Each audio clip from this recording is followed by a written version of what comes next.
Hola, mi nombre es Gustavo Rodríguez y el día de hoy haré un video hablando sobre la triangulación de cámaras y el eje de acción debido a que mi profesor de producción cinematográfica, Pavel Cendros, me envió a aplicar estos dos conceptos a tres escenas de tres películas como lo son Pulp Fiction, La Naranja Mecánica y Requiem for a Dream.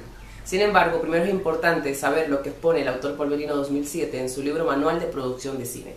Él dice que la triangulación de cámaras responde a las posiciones angulares que se estudian al analizar la gramática cinematográfica, lo cual consiste en presentar a dos personajes juntos, donde se hace un plano del primero y luego un contraplano del segundo. Esto hará parecer que ambos se miran. Cuando se aplica esta regla o se establece esto, se crea una línea de puntos llamada eje de acción. Polverino 2007 también expone que el eje de acción es una de las primeras leyes que se descubrieron, y es que si se cruza esa línea imaginaria se estaría cometiendo un grave error visual. Supongamos que luego de hacer la toma 1 y la toma 2 se salta el eje y se coloca la cámara de otro lado.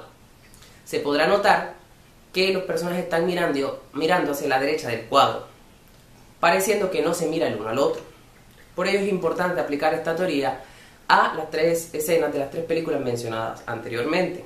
Comencemos con Requiem for a Dream, es una película que fue producida en el año 2000 por Darren Aronofsky y protagonizada por Jared Leto. Es una película bastante representativa del cine negro debido a que trata temas muy relevantes y polémicos en cuanto a lo que es la droga y las adicciones. Yo para esta película seleccioné una escena que me llamó bastante la atención. Es cuando el protagonista se encuentra con su madre sentados en la mesa de su casa, en la mesa de la cocina de su casa. Se puede ver cómo el eje de cámaras ubica la cámara en distintos lugares, se puede ver como que un plano medio de los dos personajes hablando, y en algunas ocasiones se puede ver cuando mediante la posición de cámaras o mediante el uso de cortes se muestran distintos planos del protagonista y de la madre. Se pueden ver planos de ellos más cerrados, pero llega un momento de la escena donde la conversación se vuelve un poco más tensa. La madre le confiesa que está consumiendo un tipo de pastillas las cuales realmente no son muy buenas para su salud. Ocurre algo bastante particular. En esta escena se puede ver cómo el protagonista se encuentra sentado y la cámara se encuentra al lado lateral de él.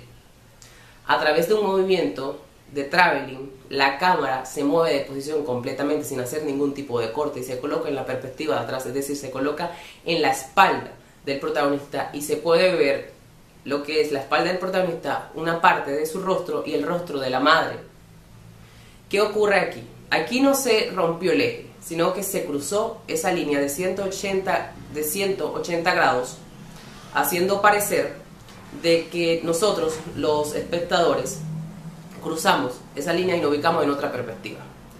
¿Cuál fue el fin de cruzar ese eje, de hacer que el espectador cruzara el eje? Es mostrarle el lado oscuro de los personajes, debido a que anteriormente se estaba hablando de temas más normales, y cuando este movimiento se hace comienza un tema mucho más difícil, como es la madre del admitir que estaba consumiendo un tipo de pastillas un poco peligrosas. Esto no responde a un error como dice el autor Polverino 2007. Esto corresponde a una técnica que permite y que tiene como intención mostrar el lado oscuro de los personajes y transmitir lo que podría ser la ansiedad, el miedo y el misterio, debido a que mediante este movimiento se puede mostrar otra perspectiva de la historia, transmitiendo estos sentimientos psicológicos. Otra película o otra escena que también me llamó mucho la atención es de la película Pulp Fiction, y es una escena donde se encuentra un hombre hablando. Sin embargo, primero hay que hablar un poco de Pulp Fiction. Pulp Fiction es una película dirigida por Tarantino, protagonizada por John Travolta, del año 1994. Para muchos es la película más representativa de Tarantino en cuanto a todos sus trabajos cinematográficamente hablando. La escena que seleccioné, como les dije anteriormente, es una donde uno de los personajes principales se encuentra hablando por teléfono en lo que parece ser como una cabina telefónica. Aquí la triangulación de cámaras o la posición de las cámaras realmente lo que hay es una sola cámara, debido a que mientras el personaje se encuentra haciendo su acción, que es hablar por teléfono, la cámara lo rodea en 360 grados, es decir, la cámara comienza como en la parte de atrás del personaje y se va moviendo y muestra los lados laterales, el lado frontal, otra vez el lado lateral, hasta que vuelve al mismo sitio donde comenzó.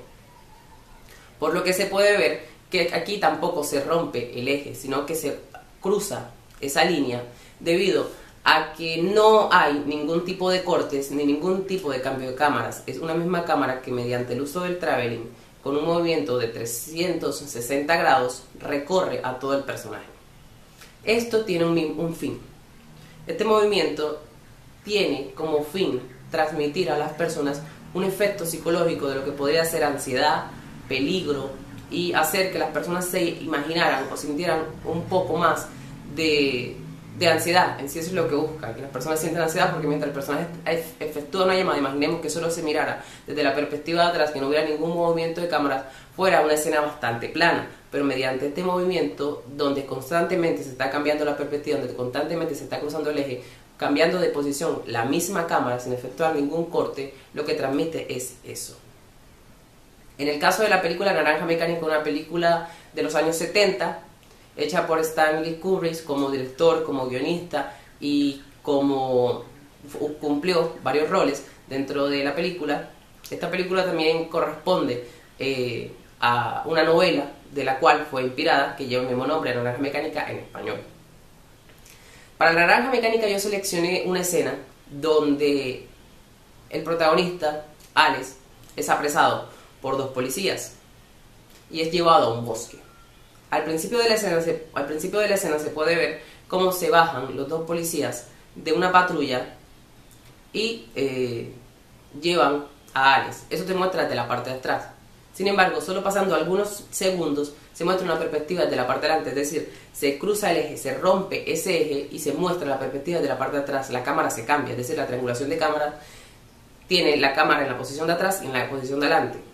Es decir, la cámara graba atrás y luego graba adelante y muestra dos perspectivas. Sin embargo, ellos comienzan a caminar llevando a Alex al fondo del bosque y la cámara vuelve a la perspectiva de atrás, es decir, la posición de la cámara vuelve a rotarse hacia atrás y lo sigue durante algunos segundos con el uso del traveling.